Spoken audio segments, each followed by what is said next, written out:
You're about to level up so hard that you're going to have to reintroduce yourself to everyone around you and yourself. This is the ultimate guide to level up before summer, and you need to start right now. Hi everyone, my name is Lauren if you're new here, or welcome back to my channel. On this channel, our goal as a community is to be 1% better every single day in every single aspect of our lives. This could be relationships, nutrition, fitness, mental health, spirituality. Whatever it is, make sure you subscribe to learn how to be a more ideal version of yourself. Okay, let's get right into how you are going to level up in the next few months. Step number 1 is to envision your ideal self. Think of the people that you look up to, your role models, even if they're people you don't even know in real life. Why are they your role models? Why do you want to be more like them? Now, envision your ideal self, your ideal form of yourself. What does she look like? What time does she wake up every day? What kind of relationships does she have? How does she present herself to the world? What kind of energy does she pour out? What does her morning routine look like? What time does she wake up every day and what time does she go to bed every night? What does she do for work? What does she do in her free time? What are her hobbies? What does she love to do?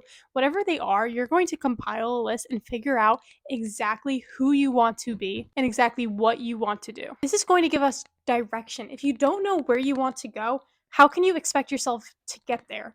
Ever. Often we think we know where we want to be, what we want to do, but then when we try to articulate it and actually figure it out to a T, we're kind of lost. So how on earth are we supposed to expect ourselves to get there when there is no there to go? Write this down or just figure it out in your head, and this is your blueprint. It's kind of going to be your map and guide you for the rest of this episode, but really the rest of your life and how you want to live each and every moment. And we're going to start acting like that person now, which is step 2. You don't have to wait to become your ideal self or start moving towards that version of yourself. Would your ideal self do that? Would your ideal self wait until the perfect time to become herself? No, your ideal self would probably get off her butt and figure out how to become her right now. We are going to stop overthinking and take action. So many of us are stuck in this kind of analysis paralysis mode, which is kind of another word for perfectionism. It's kind of delaying becoming a better version of yourself because you're waiting until the perfect time. You're waiting until you think you have all of the knowledge in the world to become this ideal self. It's like waiting to become a certified nutritionist or doctor before taking care of your health. It's like going to McDonald's every single day until you know every single little scientific fact about every single thing you put into your body, and you're not going to start eating healthy until you have everything all figured out. That would be absolutely insane. So don't do that now either. I feel like so many people are so scared to start something because they're scared that they're going to fail at it. Now, listen to me carefully. Don't let the fear of failure keep you from starting at all. The real failure is not starting. Failure is not trusting yourself enough or believing in yourself enough to ever start. If you try, you have already guaranteed not to fail because you are going to learn something no matter what. Every single failure is a lesson. Every single failure, you gain more knowledge and become more prepared for the next thing in life. So just because you think you quote unquote failed at something, you probably really didn't. So don't let the fear of failing at something stop you from even ever starting it in the first place. That brings me to step number 3. You need to rewire your beliefs. The biggest thing that's holding you back isn't your motivation or your schedule, your limited amount of time, your genetics. It's your beliefs. Things you tell yourself over and over again, the things that your brain believes. If you keep telling yourself that you're not smart, you're not a good student, you'll never be a good student. If you keep telling yourself, I'm just not an organized person. If you keep telling yourself, I'm just not a people person, I just can't make friends. You tell yourself, oh, I'm not athletic, my body's not built for that, so why would the gym be any different? When you say these things, your brain starts to search for the proof that they're true. Your brain does not like to be wrong. It likes to prove itself right. If you tell yourself you're not a consistent person, your brain is going to find all the ways you're not consistent. It's going to bring light to all the case scenarios where you have not been or continue not to be consistent. And this just builds a bigger and stronger belief in your core that you will never be consistent. So how do you expect yourself to ever be consistent if you don't believe that you ever could be consistent in the first place? But we can flip the script. If you tell yourself, I can be consistent, I am capable of being fit and staying consistent in the gym, I am capable of being organized, I am becoming a better student, a better learner, your brain will start to find proof for that instead. This will start to build your confidence in that instead. And it kind of becomes these affirmations that you tell yourself that eventually become so part of your belief system that your brain just finds opportunities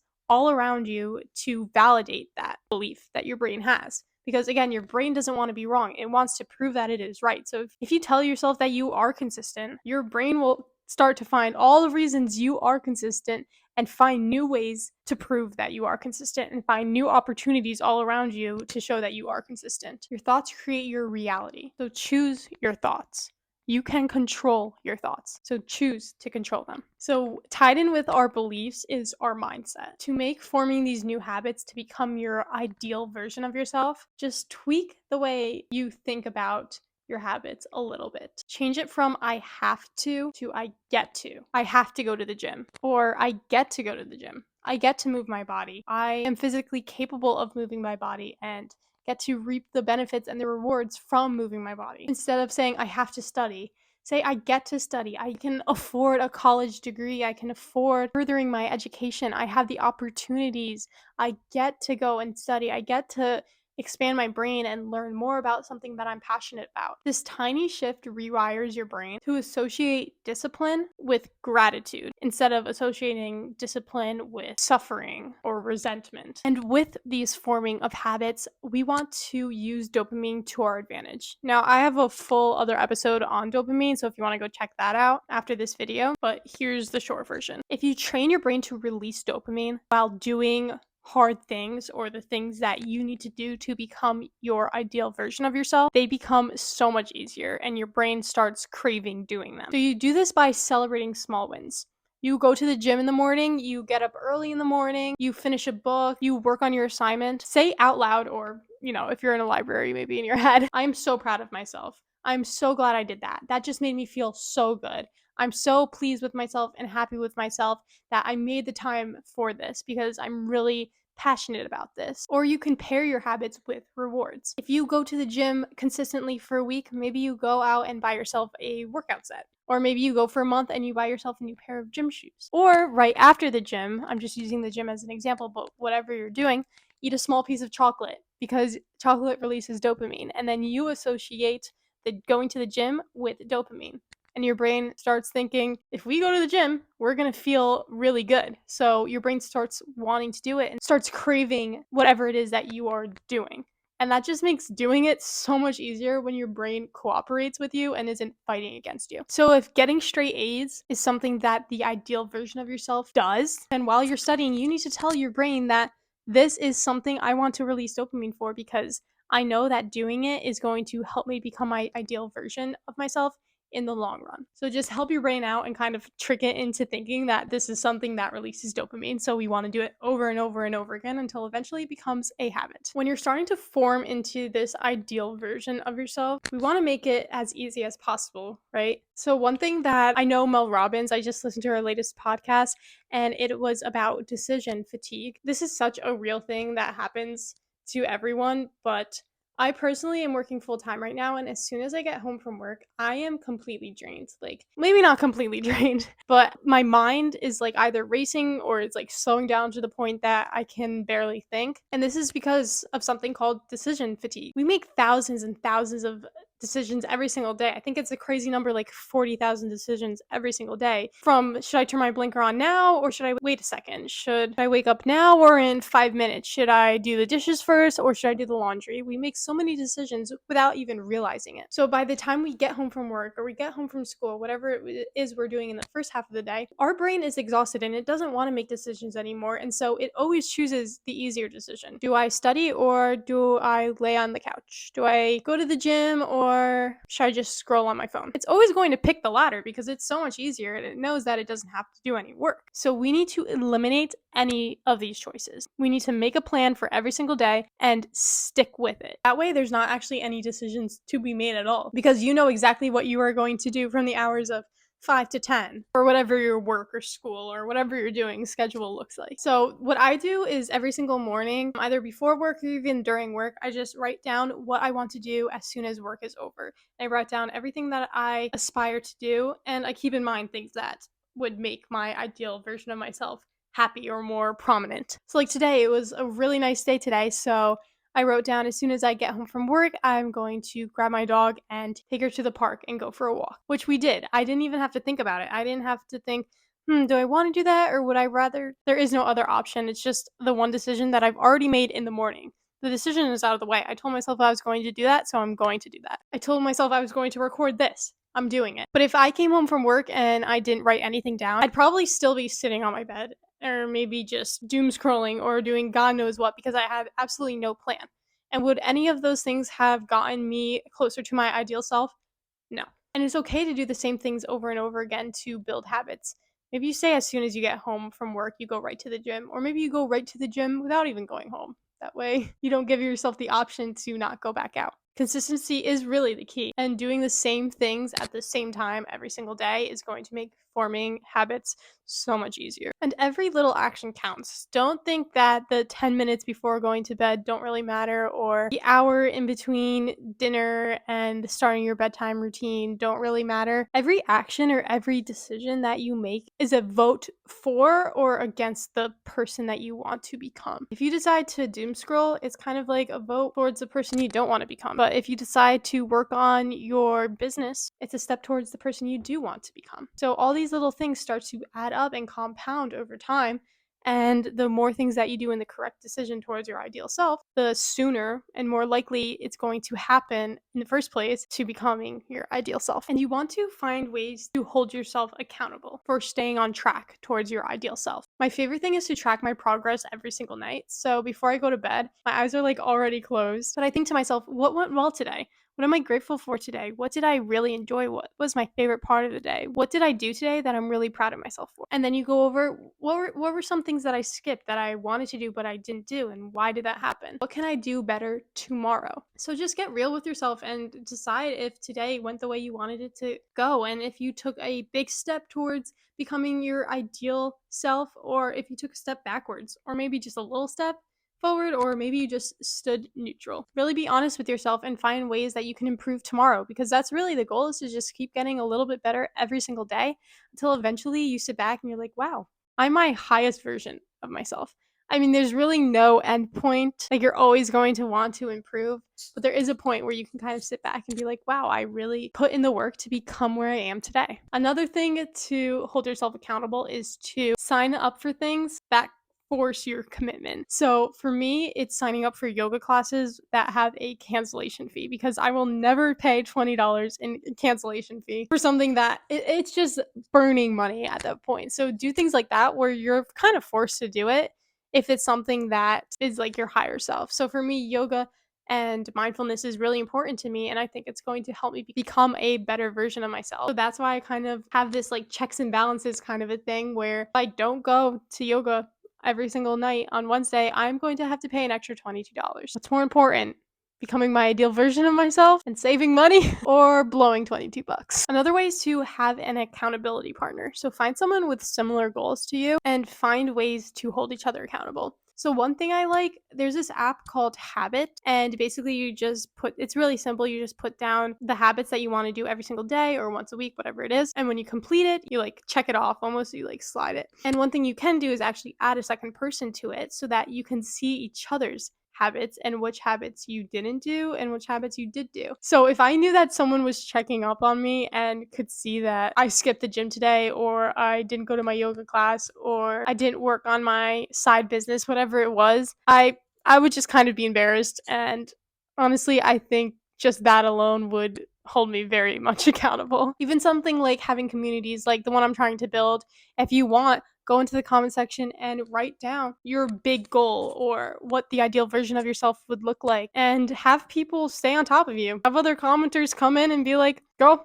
you better do this, and start checking in with each other. Or just schedule a time with a friend or someone that you're close with and say, hey, every Friday night or every Tuesday night, we're going to go to a coffee shop and we're going to work on our side hustles. We're going to work on studying. Whatever it is, you're both going to sit down and get it done. That way you know you have that schedule, that time block timed out, and you know the only thing that you are doing that time is becoming better at whatever it is. Now, staying organized is so important. You need to seriously time block, because there's a difference between having a checklist and a time block, because we all need structure. We need to hold ourselves accountable, and we need to have something written on pen and paper, or even something like Notion, which has been a really cool tool for me to use. Don't worry, it's not sponsored. But really making sure that you have a plan, that everything in blue is schoolwork and you need to get this done at 8 a.m. You need to get this done from 12 to 1. And then everything in green is your social life. Hey, you're having a party on Saturday night, or you're having a friends get together on Wednesday afternoon. Whatever it is, plan everything out so that you know what you're doing every single second of every single day. Because it's so easy to waste time when we don't schedule it. We might have a random hour in the day and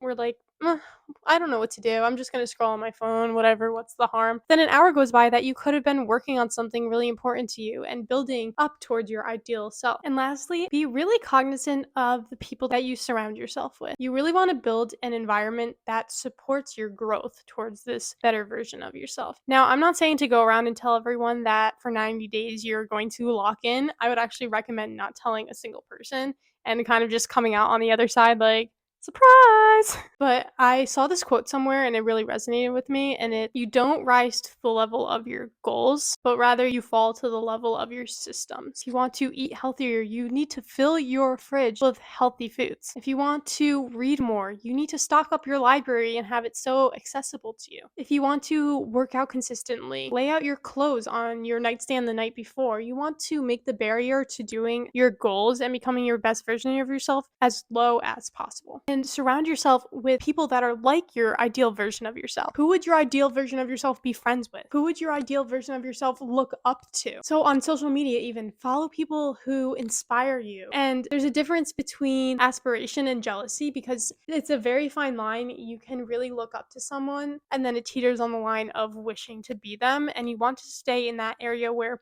it motivates you to become better and not to the point that you become bitter. Find a role model or a mentor that you can really talk to and figure out your goals with and figure out how to accomplish them. And really cut out people that are holding you back, that really don't serve your higher purpose anymore. Think if they're pushing you towards or away from your ideal version of yourself, and really think about that. That doesn't mean that you never have to speak to them again or you have to end things on bad terms. It might just mean that you don't spend as much time with them or you don't value their opinion as much. Growth really is contagious, and even when I'm scrolling on Pinterest or on YouTube where I see people that are doing the things that I want to do, it motivates me so much. It makes me want to do those things more that push me towards that direction. So don't surround yourself with people that aren't going to help you be that best version of yourself. The thing that I think about so much, which is kind of where I'm going to end this episode, is that the time's going to pass anyway. 5 years is going to go by whether you push yourself or you let yourself relax. So the next 3 months before summer, it's going to happen no matter what. You and I both know that the time is going to come. Summer is going to be here before we know it, and you're either going to put in the work and become a better version of yourself, or you're not. The choice is yours, but no matter what happens, summer is going to come. So you're either going to say, I can't believe how much I've changed and I'm so glad I started, or you're going to say, wow, I really should have started. I guess we have to start now, which it's okay to start in the summer, but I want to be ready for the summer and I want to be a better version of myself for the summer. Your ideal version of yourself doesn't need to just be something you dream about. It's a choice that you make every single day, whether or not you are pushing yourself to become this higher version of yourself. So start small every single day, get 1% better, and don't let fear or overthinking or past beliefs hold you back at all. You are capable of so much more than you probably even realize. So when you're planning out your ideal self, don't hold back. Really think of your ideal self, like the best possible outcome if you put in so much hard work, all of these things of what that person would be. Picture your ideal self in just 3 months. What could she possibly be doing? What could she possibly look like? How would she feel? Stronger, more confident, transformed, smarter, happier. You started today and you are consistent and you are going to see change. And just from watching this video, you've leveled up. So what are you waiting for? Go, let's go. Go become your ideal self. Thank you guys so much for watching. I really hope this episode pushes you to become a higher version of yourself and pushes you towards this ideal version of yourself, whether it's a goal that you have for yourself in the next year or 10 years or 20 years or even just the next 3 months until summer comes. And we talked about accountability. Make sure you subscribe to hold yourself accountable to learn more information like this to become a better version of yourself every week, because I post every week. So with that, thank you guys for watching. I'm so grateful for each and every one of you. Make sure you subscribe, and I hope you have a great day. Bye.